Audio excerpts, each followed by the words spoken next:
Good morning. It is Sunday, and you are looking right now at Midtown Atlanta on this Sunday morning, 10 o'clock here in Atlanta. Thanks for checking in with us here at Atlanta News First Plus. Hope your day's off to a great start. Nice to see that sunshine, isn't it? Hope you're enjoying your weekend. Good morning. I'm Megan Packer here again with Atlanta News First Plus. We are here to update you on some of the day's top stories, get you caught up on your forecast. We've got First Alert meteorologist Courtney Jacobazzi standing by. She'll join us in just a minute with your forecast, not only for your Sunday, but helping you get ready to go back to work and school tomorrow. Here's a little look, though, at some of the top stories that we are working on for you today.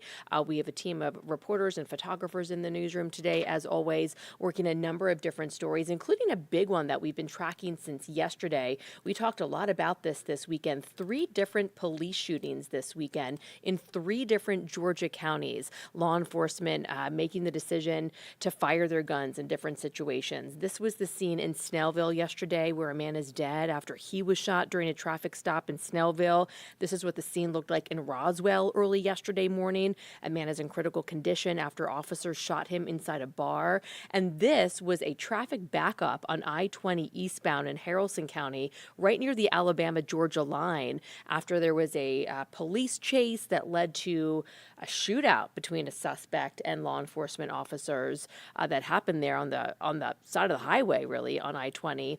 And at last check, that man was in critical condition.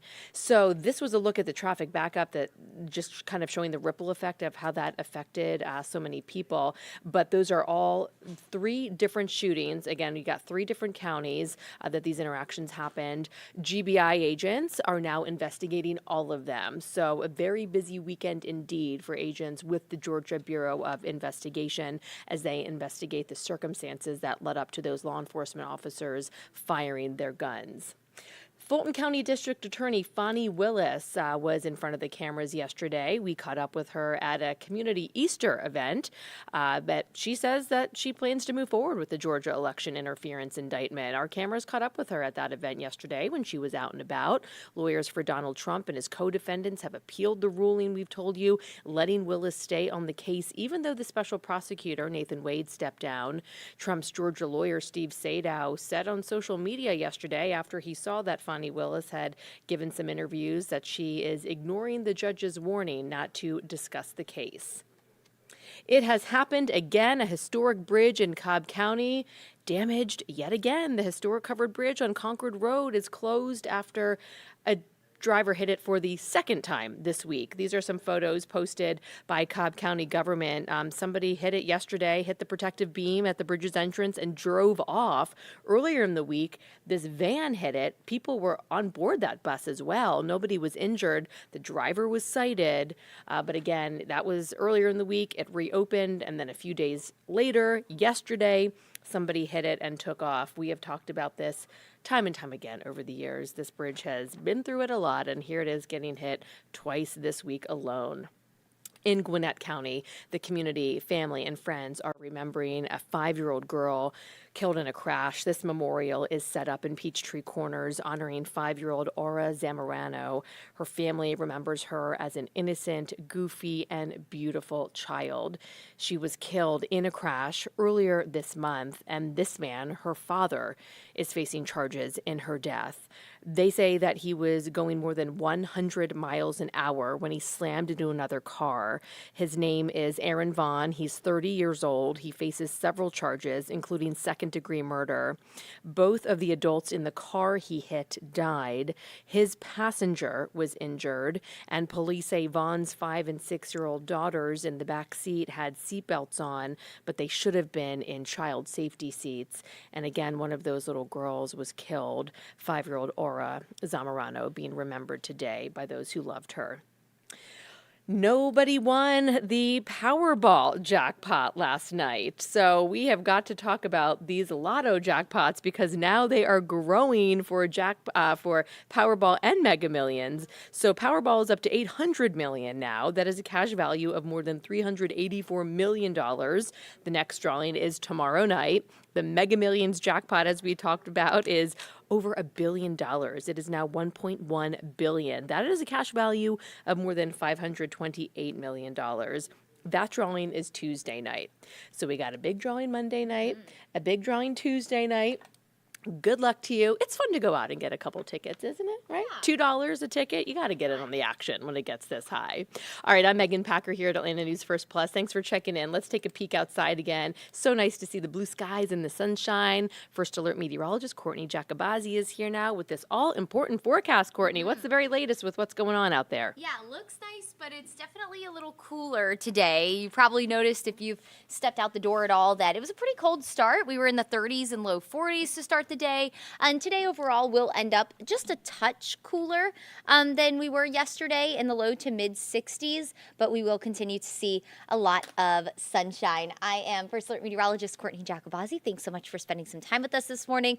Let's talk about the forecast because we have a whole lot of changes on the way over the next couple of days. I'm going to start with this though, just a little bit of keep up here. So yesterday, obviously, didn't pick up any rain, but so far this month, we picked up 7.26 inches of rain. To put that in perspective, we normally, in our wettest month of the year, which is July, pick up just shy of 5 inches of rain. So we have already exceeded the average rainfall for our wettest month of the year, and we're in a surplus of over 3.5 inches, the exact number being 3.69 inches of rain so far for the month of March. And that's just for the month. And we do have more rain on the way this week, just not today. So get out and enjoy it. If you're headed to the Georgia Food and Wine Festival today at Jim R. Miller Park, it is Sunday Fun Day at the Food and Wine Festival. Sounds fun, doesn't it? Sounds great.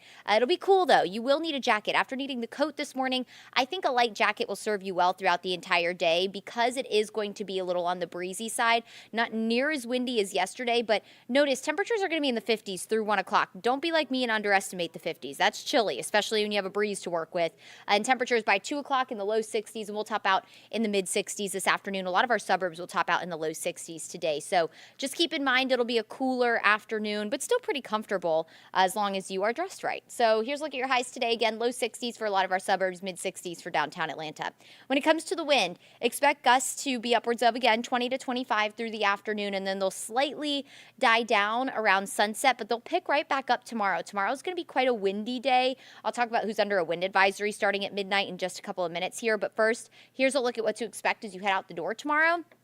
Temperatures will be in the low to mid 40s tomorrow morning. So as you're headed back to work, kids are headed back to school, they'll need the coat tomorrow morning. Some of us will wake up in the 30s tomorrow morning. I don't think anyone will drop below freezing tomorrow morning like we saw this morning, but it'll be windy tomorrow morning. So take a couple of degrees away from that because that's how it'll feel. And through the afternoon tomorrow, we're going to have a wedge build in. And essentially what that is, an area of high pressure to our northeast. It spills cooler air up against the Appalachian Mountains, and it kind of spills into North Georgia.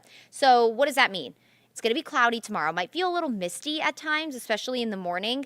And then temperatures, if you're northeast of Atlanta, because that's really who gets impacted by a wedge the most, you'll only top out in the mid-50s tomorrow, maybe upper 50s. Places like Canton, Gainesville, Ellijay, Clayton, you'll only be in the 50s tomorrow all day. You'll start in the 40s and only top out in the 50s. Otherwise, from Atlanta off to the south, you'll top out in the low 60s tomorrow. So even cooler, and again, cloudy and windy. Area-wide, gusts are going to be 25 to 30, but we do have a wind advisory for West Georgia and North Georgia, and that goes down to Carroll County, up to Chattooga County, and then into Fannin, Townsend, Union County. That includes Hall County and White County. Again, this is going to be tonight into 2 o'clock p.m. Monday, so Monday afternoon. Sustained wind 15 to 25. That's sustained, with gusts 35, maybe isolated gusts as high as 40, especially in the higher elevations of the mountains. So a very windy day tomorrow on top of the cool and cloudy weather. I don't think we won't see peaks of sunshine tomorrow, but we'll be overcast for at least a portion of the day. Not going to necessarily be the most motivating start to the week weather-wise. So just prepare for that and make sure you're bundled up a little bit tomorrow with the cooler day on the way for Monday. First alert weather day for Tuesday. That's due to rain, maybe a few thunderstorms, and not looking at the potential for severe weather, thankfully. That will stay out to our west in places like Alabama, Louisiana. We are not expecting severe weather. Here's a look at Tuesday at 7 o'clock. So morning commute on Tuesday, mainly northwest of the city is where we'll be watching for showers. So from Cherokee to Bartow, all the way up into Floyd and Chattooga County, showers will be possible. It'll be breezy at this point as well. Widespread rain Tuesday afternoon. So if you had any lunch plans Tuesday, just know that it's going to be be pretty showery. And as we head towards 4 or 5 o'clock, that cold front that is bringing the rain kind of fizzles apart. So we'll have more just spotty showers for the evening commute. It'll still be breezy and cloudy and damp. And that front's going to move very, very slowly as it makes its way south of the city. So we'll keep a chance for showers mainly south of Atlanta as we head into Tuesday night. And then we could have rain and maybe an isolated rumble of thunder linger into very early Wednesday morning. But most of Wednesday does look dry. Here's a look at the forecast rainfall total. So not looking at anything significant, not worried about a flood threat, but we could pick up half an inch to close to an inch of rain by the time it's all said and done with that front. Here's a look at your First Alert 7-day forecast. So mid-60s today, cooler, breezy, but a lot of sunshine. Monday, more clouds and breezy. Will be overcast again for some portion of the day tomorrow. Just get ready for it. Not going to give you the boost you need to start the week. So you'll have to find the joy somewhere else. Maybe an extra large cup of coffee tomorrow morning. Upper 50s to low 60s for highs tomorrow. It's going to be windy. Rain and storms return on Tuesday, starting in the morning. Most widespread rain through about your lunch hour, and then showers become more spotty through the evening. Wednesday will stay mostly cloudy. Again, that small rain chance for the early morning. That cooler air isn't really going to settle in just yet on Wednesday. The reason we're cooler on Tuesday is because the rain moves in the morning, so we don't have a lot of time to heat up. But Wednesday, we will. That cold air starts to spill in on Thursday. So we'll wake up in the 40s, highs only in the 60s on Thursday. But then Friday and Saturday of this upcoming week look fantastic. We'll see a lot of sunshine Friday and Saturday with highs back in the 70s. So looking ahead to next weekend, which is also Easter weekend, it looks like the forecast will be great for it. And honestly, I don't see any potential for that changing right now.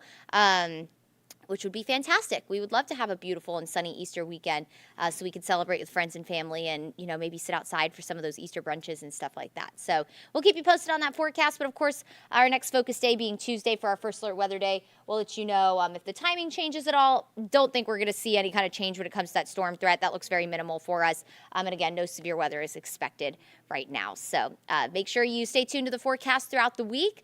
First Alert Meteorologist Cutter Martin will be here later tonight to give you an update. And, as always, thank you so much for joining us for Atlanta News First Plus for your news and your weather. I hope you enjoy this Sunday and all the sunshine that it brings, and we'll catch you here next time.